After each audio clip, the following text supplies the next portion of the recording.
ரோட்டில் எப்படி வேகத்தடை இருக்கோ அதே மாதிரியே தான் லைஃபும். இப்போ வந்து ஒரு தசை நடக்குது அப்படின்னா அந்த தசை வந்து ஃபுல்லாகவே வந்து நல்லது செஞ்சிடாது. இப்போ சுக்கிர தசை 20 வருஷம் நடக்கும், 20 வருஷம் 100% நல்லது பண்ணாது.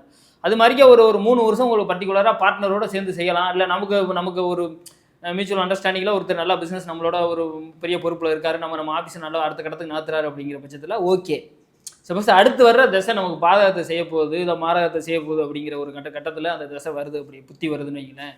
அப்போ நமக்கு 100% வந்து அவங்களுக்குள்ள விரிதல் வர ஆரம்பிச்சிடும். அப்போ என்ன பண்ணுறேன், நான் தனியாக போய் பிஸ்னஸ் பண்ணுறேன், எனக்கு இது செட் ஆகாது, நான் இது பண்ணுறேன், 2 பேருக்குள்ள கருத்து முரண்பாடு வந்து அடுத்த கட்டத்தை பிரிகிறதுக்கு வாய்ப்பு இருக்குது.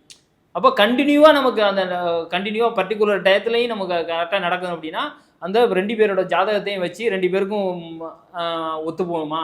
இப்போ எப்படின்னா கணவன் மனைவி ஜாதகத்தை எப்படி சேர்க்குறோமோ அது மாதிரி பார்ட்னர்ஷிப் ஜாதகமும் கரெக்டாக இணைஞ்சால் மட்டும்தான் நம்ம வந்து வாழ்க்கையில் வந்து நம்ம அடுத்த கட்டத்துக்கு நம்மளோட பிஸ்னஸ் வந்து சரியாக இருக்கும். அப்படி இல்லைங்கிற பட்சத்தில் 100% வந்து பார்ட்னர் சில பேர் நல்லா போட்டிருக்க பிஸ்னஸ் திடீர்னு பார்ட்னர் பிரிஞ்சுட்டாங்க அப்படின்னா டோட்டலாகவே டேமேஜ் ஆகும். எத்தனையோ பிஸ்னஸ் இது மாதிரி ஆயிருக்கு.